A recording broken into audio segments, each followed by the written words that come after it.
நம்ம இன்னும் ஃபிஷ்ஷை ப்ரீட் பண்ணவே ஆரம்பிக்கல, அதுக்குள்ள நம்ம ஃபிஷ்ஷை வாங்குறதுக்கு செல்லர் கிடைச்சிட்டாங்க.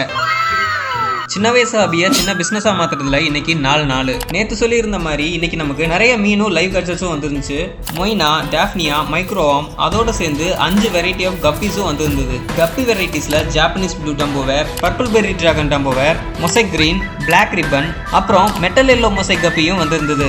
எல்லாத்தையுமே நம்ம செமி அடல்ட் ஸ்டேஜில் தான் வாங்கியிருந்தோம். அப்போ தான் அதை மினிமம் ஒரு 6 மாதம் வரை க்ரூம் பண்ணி ப்ரீட் பண்ணலாம். வந்த எல்லாத்தையும் குவாலிட்டி செக் பண்ணிட்டு வாட்டர் செட் பண்ண எல்லாத்தையும் டப்ல விட்டுட்டோம். அந்த கப்பில் நம்ம மொய்னா அண்ட் டாஃப்னியாக்கு ஈஸ்டை கலக்கி கொடுத்துட்டோம். இன்னும் ஒரு 3 நாள்ல இந்த மொய்னா அண்ட் டாஃப்னியாவோட growth எப்படி இருக்குன்னு பார்க்கலாம். அது வரைக்கும் நம்ம ஃபிஷஸ்க்கு ஃபீட் பண்றதுக்கு பக்கத்துல இருந்த அக்வாரியம் போனோம். போயிட்டு ஒரு பேக்கெட் ஆப்டிமமும் ஒரு ப்ளூ மெடிசனும் வாங்கியிருந்தோம். அப்படியே ஓனர் கிட்ட கப்பி ஃபிஷஸை சேல்ஸ்க்கு வாங்கிக்கிங்களான்னு கேட்டேன். அவரும் அதுக்கு செமி அடல்ட் சைஸ்ல கொண்டு வாங்க, கண்டிப்பா எடுத்துக்கிறேன் அப்படின்னு சொல்லியிருக்காரு. அந்த சந்தோஷத்திலேயே வீட்டுக்கு வந்து நம்ம பேர்ஸ் எல்லாத்தையும் டப்ல இருக்கிற வாட்டர் மிக்ஸ் பண்ணிட்டு டோட்டலா டப்லயே விட்டுட்டோம். உங்களுக்கும் ரீட்டைல் ஷாப்ல கப்பீஸை செல் பண்ண எக்ஸ்பீரியன்ஸ் இருந்தா கமெண்ட் பண்ணுங்க.